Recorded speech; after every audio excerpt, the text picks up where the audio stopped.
kaibigan, pagka masyadong mataas yung idle natin, ang mangyayari, masyadong malakas din kumain ng gas yan. Sa madaling salita, hindi po nakatono ng maayos yung ating karburador. What's up and good day everyone, this is me Greg and welcome back to my channel. Welcome back to Bulok Bikes. So ngayong araw na to pag-uusapan natin kung paano nga ba natin mapapahina sa kain ng gas yung ating mga motor, or paano nga ba natin mapapababa yung gas consumption ng ating mga motor. So wala nang paligoy-ligoy pa. Unang paraan ay i-check natin yung ating air and fuel mixture. Pagka yung ating air and fuel mixture po kasi ay rich or mataas yung level ng gasoline na pumapasok compared dun sa level ng hangin, dun sa volume ng hangin na pumapasok, magiging rich po yung ating air and fuel mixture. Kadalasan, sa madaling salita, hindi po nakatono ng maayos yung ating karburador. Kaya sobra-sobra yung pumapasok na gasolina compared dun sa volume ng air na pumapasok sa ating engine. So pagka ganun mga kaibigan, paano natin malalaman? So ang gagawin natin, tatanggalin natin yung spark plug natin. Tapos pagka natanggal natin yung spark plug natin, magko-color checking tayo. Pagka yung spark plug natin ay color black, itim na itim yung ating spark plug, sobrang dami ng carbon, ibig sabihin lang yan mga kaibigan, rich yung ating air and fuel mixture. So pagka rich yung ating air and fuel mixture, kadalasan nangyayari yan sa mga carb type. Ang gagawin natin, magtotono tayo ng karburador. Ang gagawin natin, ito, i-adjust natin itong ating air screw or gas screw. So may video ako, ililink ko na lang. Andyan yung link sa baba ng video tungkol sa pagtotono ng karburador, para hindi nyo na panoorin dito sa video na to. So ayun na nga, ang gagawin natin, magtotono tayo dito. Itotono natin yung air screw or gas screw natin. Ayan ang unang gagawin natin. And pangalawa naman, kung hindi mahabol, kung itim pa rin yung sunog ng spark plug natin, ang gagawin naman natin, magpapalit naman tayo ng jettings. Tandaan nyo, pagka itim po or dark yung color ng ating ating spark plug, rich yan, kaya ang jettings natin kailangan nating palitan ng mas maliit. Sa mga FI naman, halos bihira mangyari yon. Pero pagka sa FI naman nangyari yan, na rich yung air and fuel mixture, ang gagawin, magpapa-ECU tune tayo. No choice yan, ECU tuning talaga ang gagawin natin. Alright. So pangalawa naman, ito alam to ng mga tricycle driver. Kung mapapansin nyo, yung mga tricycle driver, pinababaan nila ng husto yung kanilang mga minor or yung idle nila masyadong mababa. Pagka traffic, namamatayan sila. Ganon yung ginagawa nilang setup ng kanilang idle neto, para hindi mataas, hindi malakas kumain ng gas yung kanilang mga tricycle. Ito kasi ang mga kaibigan, pagka masyadong mataas yung idle natin, ang mangyayari, masyadong malakas din kumain ng gas yan. Pero tandaan nyo, pagka masyadong mababa yung idle din naman natin, mahihirapan naman kayo niyan sa traffic, kasi mamamatay yung ating engine kada nata-traffic tayo. Kaya dapat yung adjustment natin ng idle ay tamang-tama lang. Kasi pag mataas yung idle, malakas kumain ng gas. Pag mababa, mamamatayan ka naman sa traffic. Kaya dapat yung idle natin ay tamang-tama lang din yung adjustment. Hindi mataas, hindi mababa, sakto lang. Pero kung gusto nyo humina sa kain ng gas, mas babaan nyo ng konti. Basta, ang number one rule ay hindi ka mamamatayan sa traffic. Pwede bumbabaan ng husto, basta hindi ka mamamatayan ng engine sa traffic. So ayun, i-adjust nyo lang yung idle nyo. Adjust nyo lang yan, babaan nyo yung idle nyo, huwag masyadong mataas para hindi balakas kumain ng gas.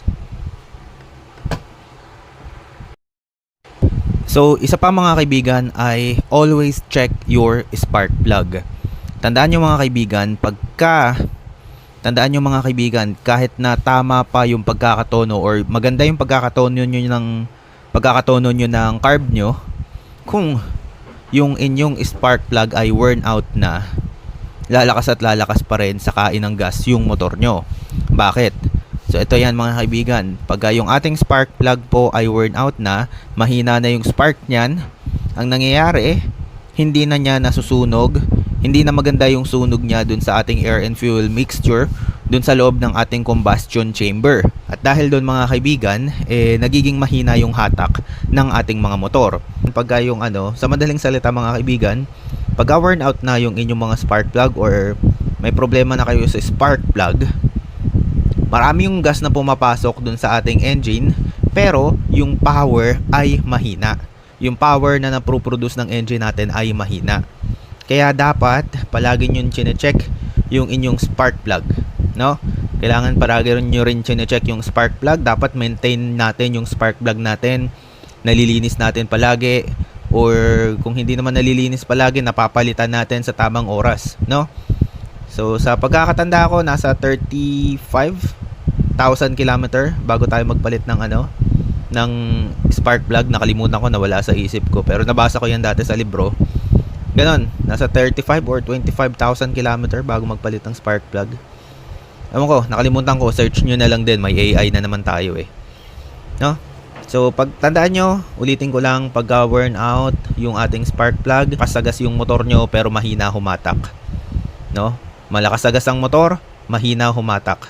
Spark plug, isa sa dahilan yan, no? Palit na kayo ng spark plug. Alright.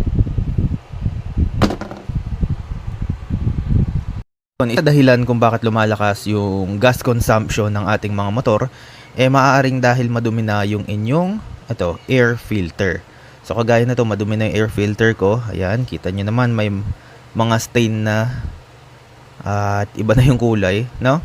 So pag ganito na yung air filter nyo, maaaring ito na yung dahilan. Isa to sa dahilan kung bakit lumalakas yung gas consumption ng inyong mga motor, no?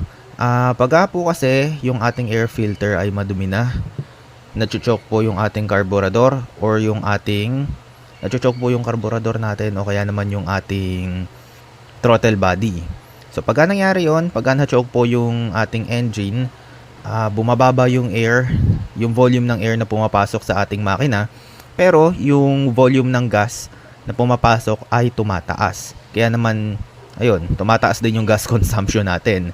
Tapos bukod dyan, tumataas na nga yung gas consumption natin, pero yung power na napro-provide ng motor natin ay humihina. Kumbaga, lumakas sa gas, humina sa hatak. So, isa yon sa maaaring mangyari pagka yung ating air filter ay madumi na. So, sa kagaya na to, ito po kasi, hanggat hindi pa naman gula-gulanet, pwede pa tong labahan, nalalabahan to. Kung babasahin nyo yun nandito sa gilid, kung nababasa ba to. Okay, washing it again with clean oil and dry it out again, no? So pwede siyang hugasan tong air filter na to. Pero dun sa ibang mga air filter kagaya ng sa Aerox, para dun sa Click 125, yung mga Click, hindi po nahuhugasan, no? Yung mga papel yung air filter, hindi po nahuhugasan yon. Kaya pagka ganon, papalitan nyo na, no? So ayun lang yung mga maaaring dahilan kung bakit lumalakas yung gas consumption ng inyong mga motor. Pagka ginawa nyo na lahat ng yon, tapos malakas pa rin kumain ng gas yung motor nyo, kumonsulta na kayo sa mapagkakatiwalaang mekaniko, no? So ayun lang mga kaibigan, maraming salamat sa panonood. Kung may mga tanong kayo, just comment down below and pipilitin nating sagutin yan. Yun lang, bye bye.